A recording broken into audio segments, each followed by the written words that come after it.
Mr. David Rubin, welcome to Sweden. Tack så mycket. Good. You're learning Swedish fast, I suppose. Could you introduce yourself to the spectators? Could you introduce yourself to the Swedish audience? Yes, I'm originally from the United States of America. I've been living in Israel for 22 years. I had the privilege of serving my community of Shiloh as mayor. This was in the community of Shiloh, where the capital of Israel once stood. The capital of ancient Israel stood in Shiloh for 369 years, in the time of Joshua and Hannah and Samuel the prophet, yes. And of course then after Shiloh, it went on for several hundred years to Jerusalem as the capital. And after serving my community as mayor, a year and a half later, my 3-year-old son and I were wounded in a terrorist attack by Islamic terrorists who were shooting from the side of the road. These were terrorists of the Al-Aqsa Martyr Brigades, the Fatah terrorist organization of the Palestinian Authority. This happened to us. We suffered from this for about 2 years. Thank God the bullet that went into my son's head missed his neck by 1 millimeter. So you can say he's miraculously survived. It was a miraculous survival. The car wasn't even starting. Finally, the car started, and we got away from the terrorists. A couple of operations and some months of psychological, emotional therapy for my son for post-trauma. And I started the Shiloh Israel Children's Fund for the purpose of healing the trauma of terror victim children and rebuilding the biblical heartland of Israel, Israel's historic heartland, which is Samaria and Judea, the area that much of the world calls by the modern fictional term the West Bank. Well, that term is, of course, only a result of the partition of this country, whether you call it Palestine or Israel. But to return to your work, to aid children that suffer from, post-trauma syndromes after violent actions and violent activities, one could perhaps almost say that you've been consecrating your time to aiding these people, or is that a too pompous word? No, I think, well, as long as you're saying it and I'm not saying it, it has indeed become a mission for me, and I've dedicated my life to helping these children who've suffered so much. And we know thousands of children who have suffered from the terrorism. Emotionally, psychologically. Obviously, there are many who've suffered physically and have been shot and wounded themselves or have lost parents. But I'm speaking about the psychological trauma. Mr. Rubin, I like to return to other aspects of your career. You were an English teacher back in the US. So this reflects some of your work. And in Israel, you're a very prolific writer. We have here on the table 3 books that you have written. Would you give a short introduction to each one of them? I could add. I was a teacher, full-time teacher for almost 25 years. I didn't expect it to prepare me. I wasn't doing it to prepare for what eventually happened to us. But the terrorism indeed changed my life. And after that, and once I started the Shiloh Israel Children's Fund and started with my work for the children, I started to get invited to speak to many places around the world to tell my story, to tell the story of Israel, and to tell the story of the return to the heartland of Israel. And that's when I wrote my first book, which is called God, Israel, and Shiloh, Returning to the Land, which tells the story of the journey of Israel from slavery in Egypt all the way to the conquest of the land originally 3,300 years ago, and all of the challenges that we've had in our time from the persecution living around the world in other countries, and the eventual return to the land and our struggle, the valiant struggle, I might add, of those people who live in the heartland of Israel against all of the terrorists that we faced. One could perhaps say this is a very historic book, both ancient and contemporary history. It's historic, but it's also personal. Personal. It's personal. It's your personal interpretation. It is my personal story of my personal return to my people and my land, as well as the return of Israel to its land. Okay. Your other two recent books, they are dealing more with modern times. The current events. The current events. In this case, even the title tells us that. Yes, the Islamic tsunami, Israel and America in the age of Obama. It speaks about the Islamic threat to Western civilization, the attempts through terrorism and through more silent, seemingly non-aggressive attempts to change Western civilization from a Judeo-Christian civilization to a predominantly Islamic civilization. That's what this book speaks about.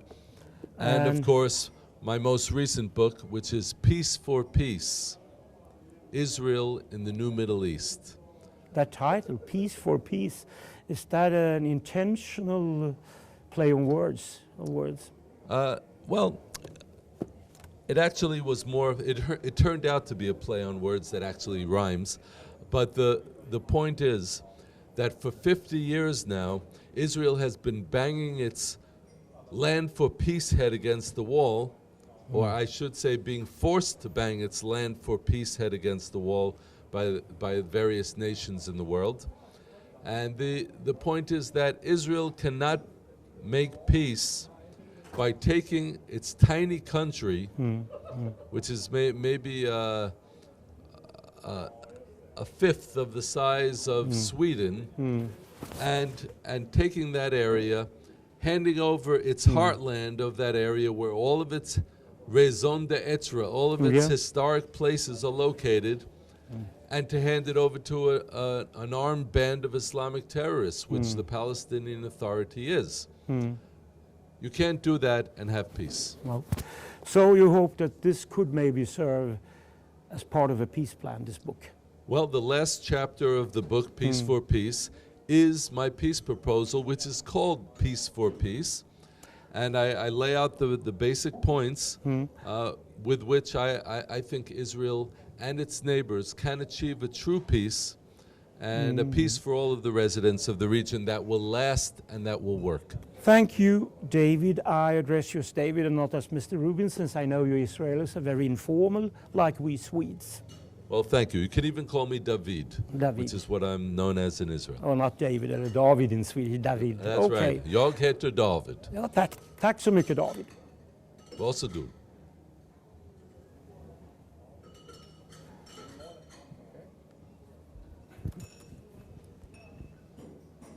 Mr. Mudar Zahran, from Jordania, or should I say from the so-called West Bank? You're Palestinian? Yes, my parents are from Jerusalem, originally. You are a refugee in the UK, United Kingdom, Great Britain. You're a refugee from Jordania. Could you tell our spectators, our audience, who you are shortly, briefly? I am a Palestinian Jordanian political leader. Not there is any difference actually between both the term Palestinian and Jordanian. I also have been advocating civil rights and human rights for the 88% Palestinian majority in Jordan under the Hashemite apartheid regime in Jordan, which does not allow us even a driver's license in our own country. Imagine if you were not allowed a government job in Sweden, your own country. And just because I've been advocating that for a few years, I ended up with a life sentence of hard labor by the king's. 3 years? No, 15. 25 years. Oh. Life sentence. Life sentence. And it's in hard labor just because I've criticized the king. And that is not allowed in Jordania? It's a crime, just same way with if you would criticize the king of Sweden 1,000 years ago. Only that coming from a Palestinian, It's even worse, I suppose. It's even worse because the Hashemites are not a Jordanian or Palestinian family. They are foreigners who came from Saudi Arabia, and they rule in our country, which was the original partition between us and the Jews. They got 22% of the British mandate of Palestine. We got 78%, which is Jordan. And instead of getting our country, the Hashemites have taken our country away. And I, in my capacity as a political leader, believe peace will be fulfilled when we have our own country, and we have two states between us, one in Israel and one in Jordan, with the river Jordan in between as the natural borders. It's not going to work any other way. I came to Sweden with a little grudge against the media in general, and particularly the leftist media that rarely covers the incredible crime against humanity taking place in Jordan against the majority of Palestinians. If they care for the Palestinians, I'm just curious why they are so consumed with the Palestinians in the West Bank, or the so-called West Bank, while they ignore 6.4 million Palestinians suffering in Jordan. Mr. Zahran, could we sort of return a little to your personal life and career after the problem with the Jordanian government and the Hashemite dynasty, the King Abdullah? What did it result? Did you have to flee immediately to the Great Britain, or did you go somewhere else first? I had to flee to as soon as possible to the UK, and it was Easter. The only flights were through Egypt. And you had to stay in Egypt for 2 weeks, which was enough time for the Jordanian intelligence to collect me from Egypt. And to even make things worse, it's quite a tragedy.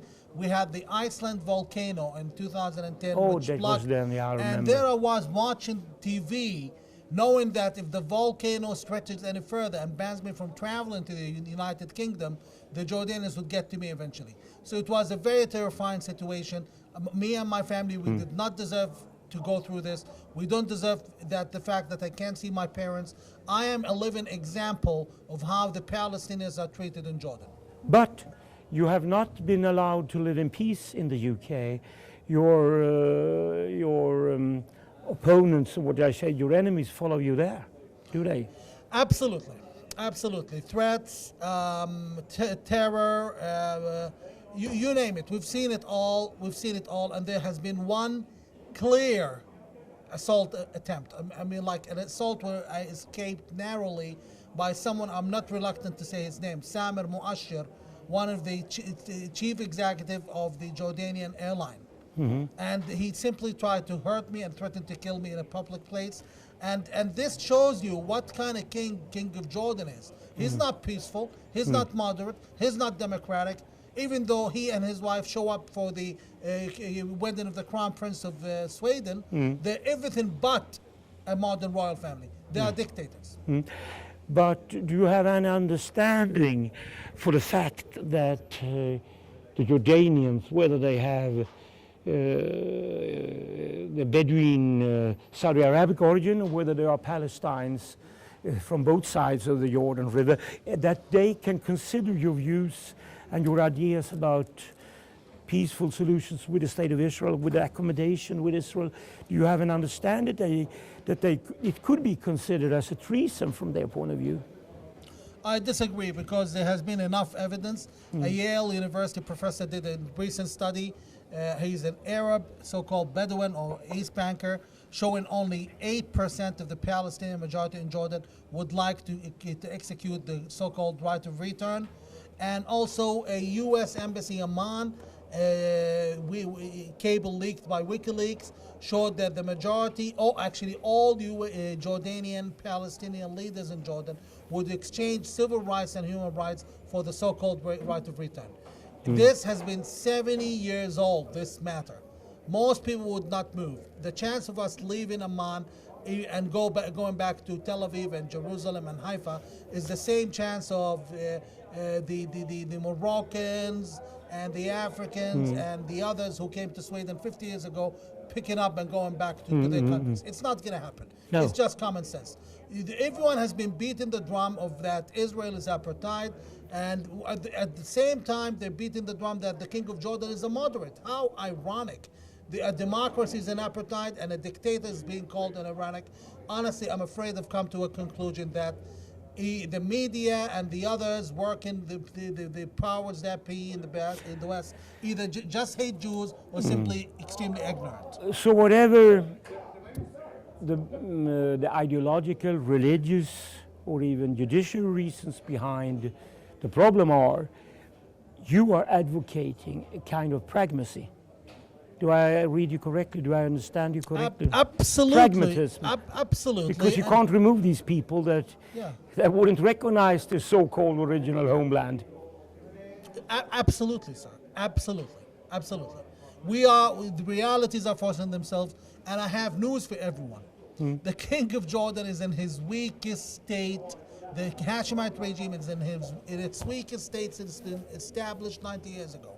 And we are actually possibly, sooner or later, could be tomorrow, could be in 2 years, maybe 3 years the most, watching a fall of the King of Jordan. And then the majority is going to elect a Palestinian president, and we're going to have a Palestinian state for the first time. But especially from a Swedish point of view, you are something of a very sort of, how should I say, strange being, a Palestinian leader that advocates an accommodation, a settlement with Israel. Because we in Jordan have every day, while people in Washington and London and Stockholm and Brussels theorize about peace, we are at the hitting end of the stick in Jordan.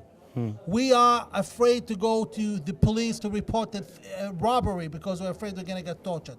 We are afraid to being stopped while we're driving by the police because they're going to take the car and possibly beat up the driver if he's a Palestinian. We going through all of this. We've come to a point where even my friends keep telling me from our political circle and even the other political circles, they keep telling me that anything is better than this. We've hit the bottom. Anything else would be better. Anything will be better.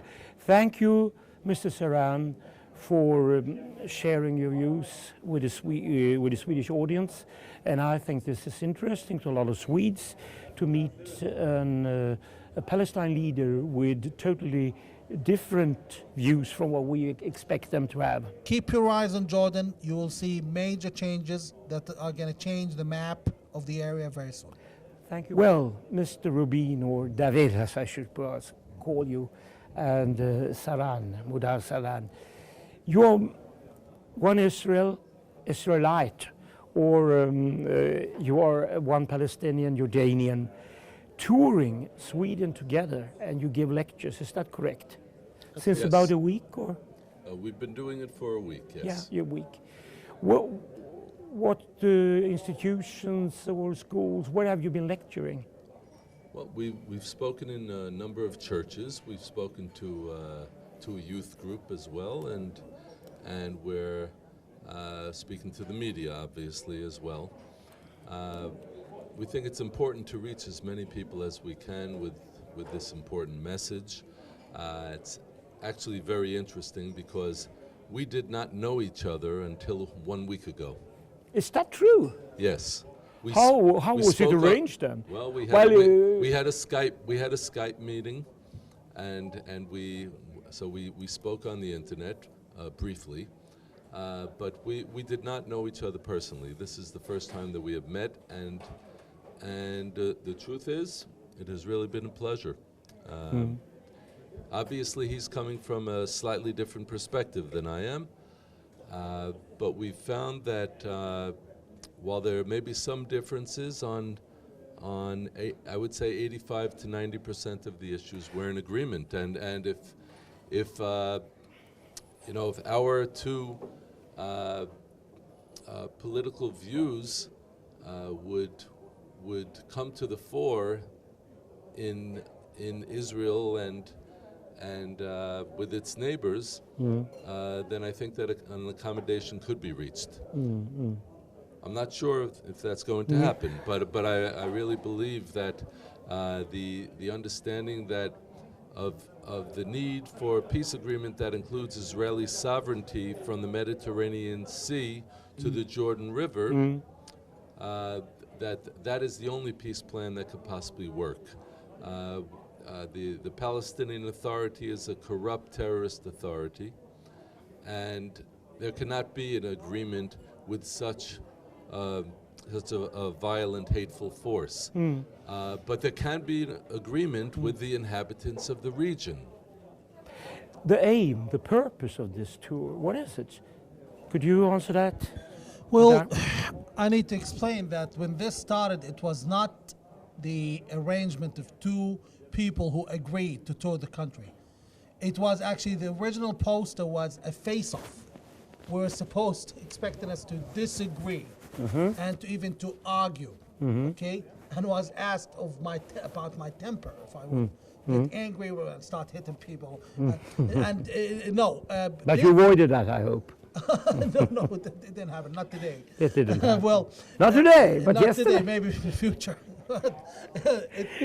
Okay. But the thing is, what we see in today is a Palestinian leader, a right-wing nationalist leader. You're talking to someone on the extreme right, Mudar Zahran, and someone on the alleged extreme right of the Israelis, him. Yeah. And suddenly the right-wingers are agreeing. Do I have the right to interrupt you shortly, gentlemen? Because I think, I got my mic here. Thank you still all the same. I think this is a funny thing that should be observed. From Swedish point of view, if there are extreme Israeli nationalists, they are called right-wing. But extreme nationalist Palestinians are called left-wing. Do you have any comment on that? Also, I find that ironical. Well, Palestinian haters are called extremists, while Israel haters are called liberals. So it's the same story. Yeah. Your comment, David? Yes, I think we need to focus on those who hate and those who love. I mean, what the so-called settlers of Judea and Samaria and Eastern Jerusalem are all about is love, where people who are seeking to raise their families in the historical heartland of Israel. Nobody is looking to hurt anybody. We haven't displaced anybody. If you come to Samaria, you'll see a lot of empty hills and a lot of open spaces, and every Jewish community that was built is built in the historical land of Israel, and not one Arab village has been displaced. So a lot of what you hear is fictions from the real haters, which are on the far left in Israel, and are the Islamic ideologues that are seeking to push their terrorism on the people in the world who only want to live peacefully. And I know many Arabs in Samaria, and they tell me privately that they would just like to live their lives, and that the Palestinian Authority will not let them, the Hamas and the Fatah terrorist organizations that comprise that Palestinian Authority, they will not let them live their lives in peace. I'd like to comment there that your answer here, that the question to contravene, to defend oneself and defend the nation against these haters, both ethnic groups, is love.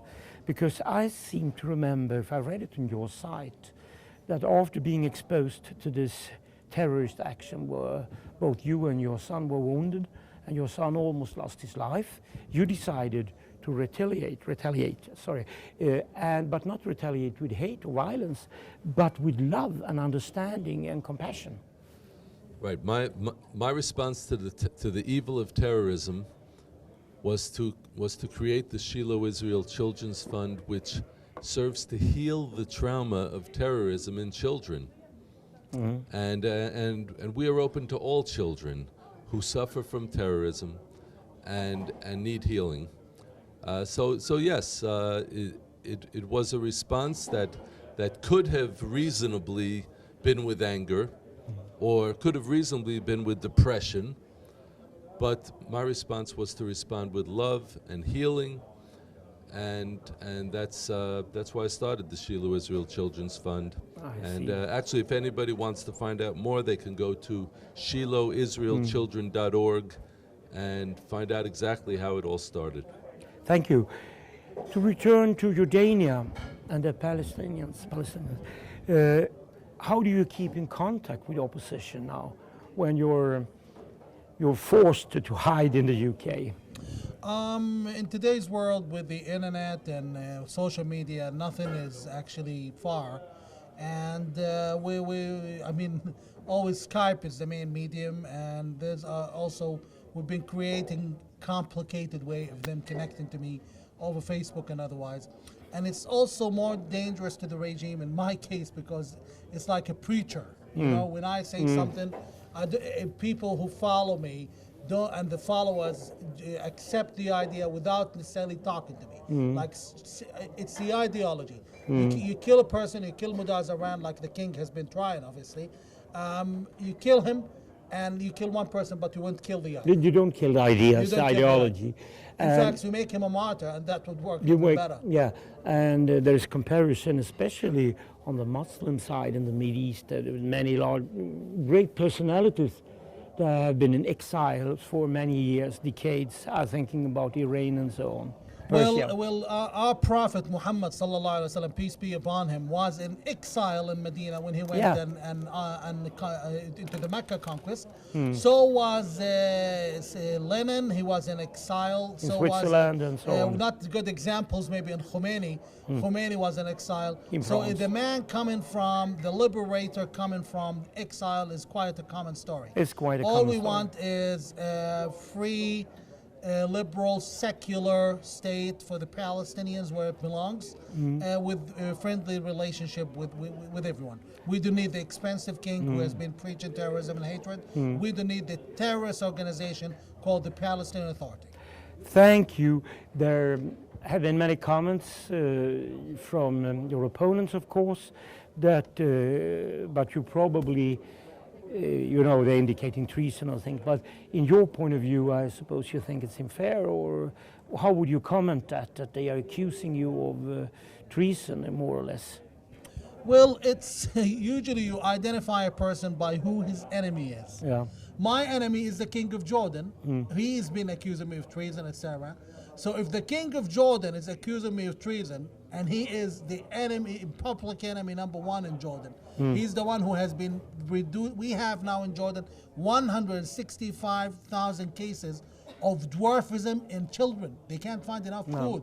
While our king flies 2 airplanes to Stockholm to have a weekend with his family. 2 airplanes. So you figure people hate the king. I am the enemy of the king through peaceful, legitimate means. So that's enough testimony. Thank you.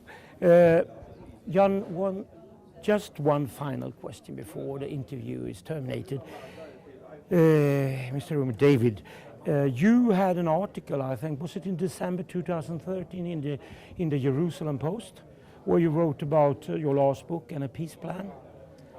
Well, I've had quite a number of articles. Yeah, article, but there was a recent one where you discussed the process of making Arabs Israeli citizens. I have discussed that quite a bit, and I've written many articles about that. But there was a recent article in the Jerusalem Post. Has received some criticism because you had a 3-point program how to make Israeli citizens of Palestinians, Jordanians on the so-called West Bank or on the West Bank. No, that's actually not correct. The plan has 3 basic points. Yep. One is that there should be Israeli sovereignty from the Mediterranean Sea to the Jordan River. Yeah, okay. As Mr. Zahran is but your suggesting. prerequisites for the second plan, the second point in the plan, is that all residents of Judea and Samaria, the so-called West Bank, should be offered a path to loyal citizenship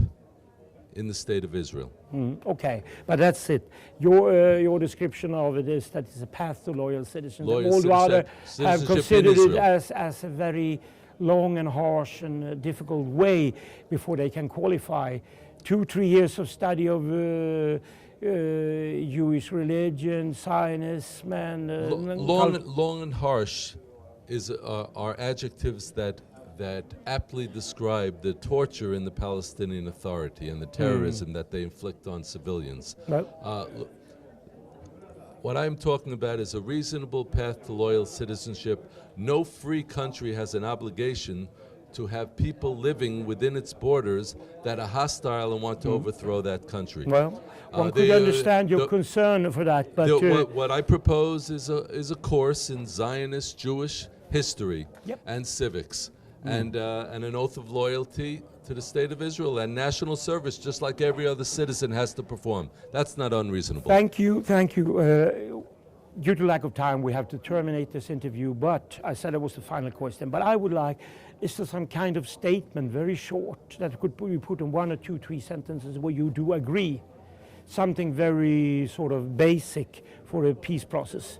Yes. Please correct me, David, if I'm wrong. I think David and I, coming from 2 different backgrounds, agree. We both want, as representative of our peoples, we both want human rights, democracy, proper secularism for everyone in that land, with a sovereign Palestinian state and a fully sovereign Israel that lives in peace and within its Jewish identity unquestioned. Thank you. Yeah. David? Yes, well, I would certainly agree. It is very enlightening to be sitting here with an Arab leader, an Arab spokesman who speaks clearly about the importance of freedom of speech and of peace, real peace between Israel, the Jewish state of Israel, and respects Israel's historic rights to its land. For me, that is the most enlightening thing of all of these discussions that we've been having. Thank you, David. Thank you, David Rubin, Mudar Zahran. And thank you once again, gentlemen, for granting me this interview. And I wish you all luck with the rest of your tour here in Sweden. Well, thank you for having us. It's been a pleasure. Thank you.